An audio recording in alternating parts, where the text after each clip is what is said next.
کو میں بتاتا چلوں جس کے بارے میں ہمیشہ ذکر کرتا رہتا ہوں میرے عزیز دوستوں اور بزرگوں، وہ شخص ہے سلطان عبدالحمید سلطنت عثمانیہ کے جو خلیفہ رہے ہیں، سلطان عبدالحمید ثانی۔ وہ بہت بڑے ایک عاشق رسول تھے، وہ بہت بڑے عاشق رسول تھے میرے عزیز دوستوں اور بزرگوں۔ ان کے عشق کا انتہا نہیں، انہوں نے حضور علیہ السلام سے جو محبت کی ہے، حضور علیہ السلام سے جو عشق کی ہے میرے عزیز دوستوں اور بزرگوں، اس کے عشق بھی بے مثال ہے۔ انہوں نے جو ٹرین چلوائی، اس ٹرین کو انہوں نے رکوا دی اس لیے کہ حضور کو اس کی آواز سے تکلیف نہ پہنچے، حضور کو اس کی آواز، اس ٹرین کی آواز سے تکلیف نہ پہنچے۔ انہوں نے جو مدینہ منورہ کے پتھروں کو بدلوانے کے لیے، مدینہ منورہ کے گنبد خضرا کو جب بنایا جا رہا تھا تو اس وقت جو انہوں نے جو پتھر لگوائے، اس پتھروں کو تراشوانے کے لیے جو فیکٹری بنوائی 25 کلومیٹر دور اس لیے بنوائی کہ اس کی آواز حضور کو تکلیف نہ پہنچائے، اس کی آواز سے حضور کو پریشانی نہ ہو۔ میرے عزیز دوستوں اور بزرگوں، ان کے محبت پہ قربان جاؤ۔ وہ حضور علیہ السلام سے کتنی محبت کیا کرتے تھے۔ جب فرانس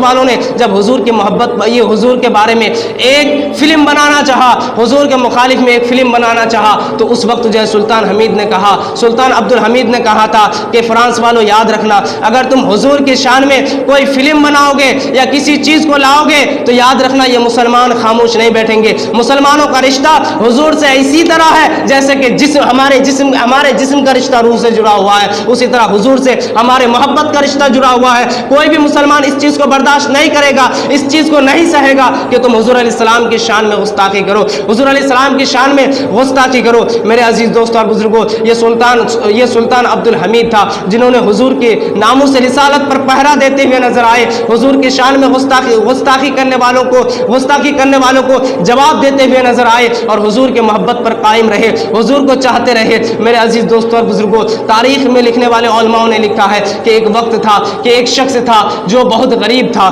مفلس تھا، بیچارہ غربت میں اپنی زندگی گزارا کیا کرتا تھا، لیکن وہ لوگوں سے قرض لیتا تھا، لیکن لوگوں کو وہ قرض نہیں چکاتا تھا۔ لوگوں سے قرض لیتا، اس کو قرض واپس نہیں کرتا۔ لوگوں نے جو ہے قاضی کے پاس جا کر کے اس کے بارے میں شکایت کر دی، قاضی کو جا کر کے شکایت کی کہ فلاں شخص جو ہے قرض تو لیتا ہے لیکن قرض واپس نہیں کرتا، ہم لوگوں سے قرض لیا ہے لیکن ہم لوگوں کے قرض واپس نہیں کرتا، وہ پیسہ لے لیتا ہے لیکن پیسہ واپس نہیں کرتا۔ تو قاضی نے ان کو کہا کہ تم لوگوں کے پیسے کو واپس کیوں نہیں کرتے ہو؟ 3 دن کی تمہیں مہلت دی جا رہی ہے، سب کا پیسے واپس کر دو ورنہ تمہیں قید کر لیا جائے گا۔ جب اتنا کہنے کے بعد وہ شخص جو غریب تھا وہاں سے اٹھنے کے بعد جب آنے لگا وہ تو ایک راستے میں بزرگ ملا، اللہ کا ولی ملا۔ انہوں نے کہا کہ جاؤ مصطفیٰ کی بارگاہ میں جا کر کے فریاد کرو، حضور کے بارگاہ میں جا کر کے فریاد کرو، وہیں سے تمہارے اس مسئلے کا حل ہو سکتا ہے، وہیں سے تمہارے اس معاملہ کا حل نکل سکتا ہے۔ وہ شخص جا کر کے حضور کی بارگاہ میں فریاد کرنے لگا،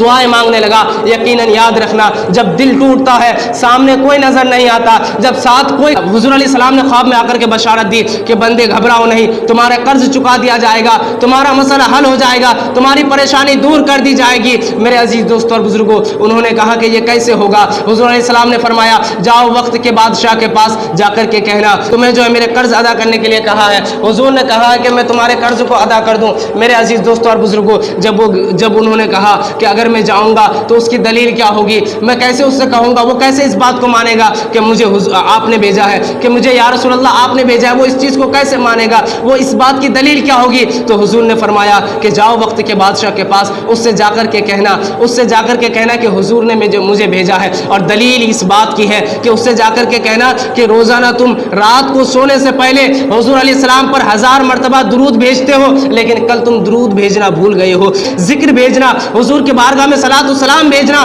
بھول گئے ہو۔ یہ بات جا کر کے ان سے کہنا، وقت کے بادشاہ سے کہنا۔ جب وہ گیا، جانے کے بعد وزیروں نے روکا تو انہوں نے کہا کہ بادشاہ کے لیے پیغام لایا ہوں۔ کہا کہ کیا پیغام ہے؟ بادشاہ نے کہا آنے دو۔ جب بادشاہ کے پاس گیا، جا کر کے کہنے لگا کہ وقت کے بادشاہ آپ کے لیے پیغام لایا ہوں، آپ کے لیے پیغام لایا ہوں۔ تو بادشاہ نے کہا سلطان عبدالحمید نے کہ بتاؤ کیا پیغام لائے ہو؟ تو انہوں نے کہا پیغام یہ ہے کہ آپ روزانہ حضور علیہ السلام پر رات کو درود پڑھا کرتے کرتے تھے, کل آپ درود پڑھنا بھول گئے. میرے عزیز دوستوں اور بزرگوں, وہ مچلتا ہوا کھڑا ہوا. کھڑا ہونے کے بعد بادشاہ کہنے لگا کہ یہ بات تجھے کیسے معلوم؟ یہ تو ایک راز تھا, یہ تو ایک راز تھا, یہ بات تو میری بیوی کو نہیں معلوم جس بات کے بارے میں تو ذکر کر رہا ہے. تو وہ جو بادشاہ تھا سلطان عبد الحمید, انہوں نے کہا کہ یقیناً اگر یہ بات اس کو معلوم ہے, اس بات کی اگر خبر اس کے پاس ہے, تو یقیناً حضور علیہ السلام اس کے خواب میں تشریف لائے ہیں, حضور علیہ السلام اس کو بشارت دی ہے. میرے عزیز دوستوں اور بزرگوں, انہوں نے کہا کہ حضور نے فرمایا ہے, حضور نے کہا ہے کہ میں قرض دار ہوں, میرے قرض جو ہے آپ چکائیں, میں قرض دار ہوں, جتنے بھی لوگ میرے پاس جو ہے پیسے پا رہے ہیں اس پیسے کو آپ چکائیں.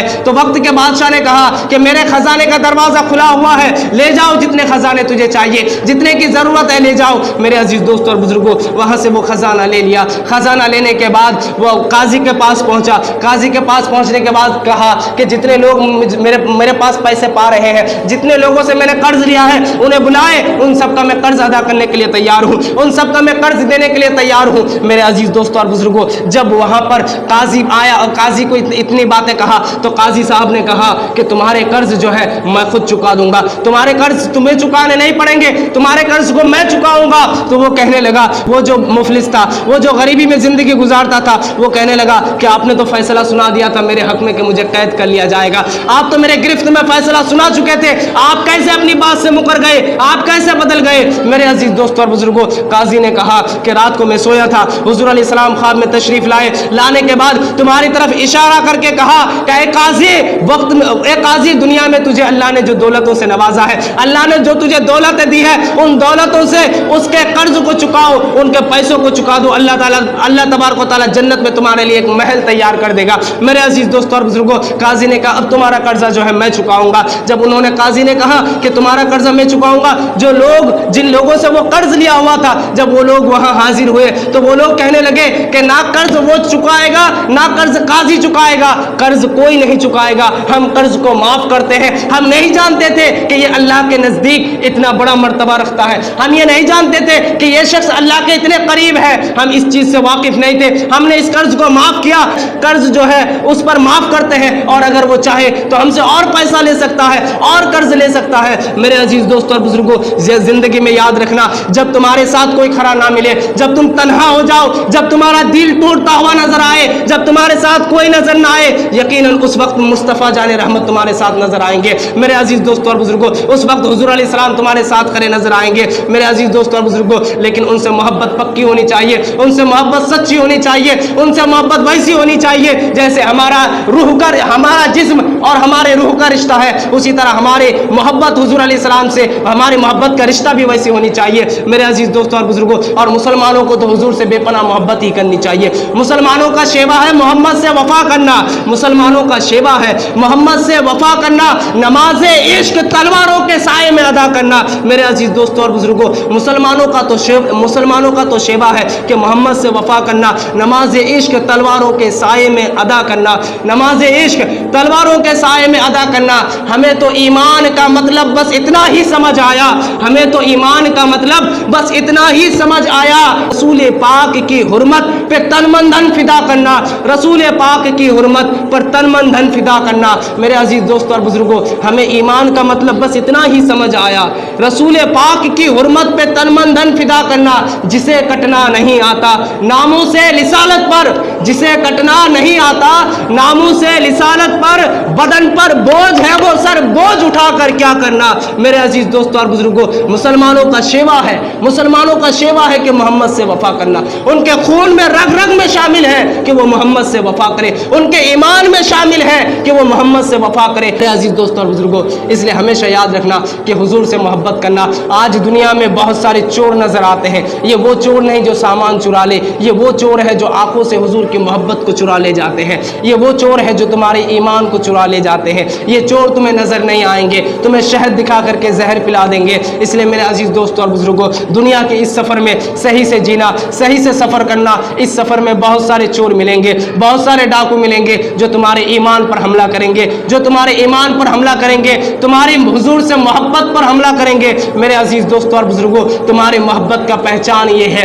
کہ جب حضور علیہ السلام کی بات آئے, حضور علیہ السلام کی شان میں کوئی کچھ بولے تو اس پر تم کھڑے ہو کر کے جواب دو. یہ ثبوت ہے اس بات کی کہ حضور سے تم محبت کرتے ہو. میرے عزیز دوستوں اور بزرگوں, حضور علیہ السلام کی محبت کا یہ بھی ثبوت ہے کہ حضور علیہ السلام نے جس چیز کو کرنے سے روکا ہے اس چیز سے رک جانا ہے, یہ بھی محبت کا ثبوت ہے. میرے عزیز دوستوں اور بزرگوں, حضور علیہ السلام نے جس چیز کے بارے میں حکم دیا ہے اس چیز پر عمل کرتے ہوئے نظر آنی چاہیے, یہ بھی حضور علیہ السلام سے محبت کی ایک نشانی ہے. میرے عزیز دوستوں اور بزرگوں, اس لیے حضور علیہ السلام سے جب محبت کریں, اگر ہم محبت کا دعویٰ کرتے ہیں کہ ہم محبت کرتے ہیں تو ہمارے اندر یہ ساری چیزیں پائی جانی چاہیے, ہمارے اندر یہ ساری چیزیں نظر آنی چاہیے.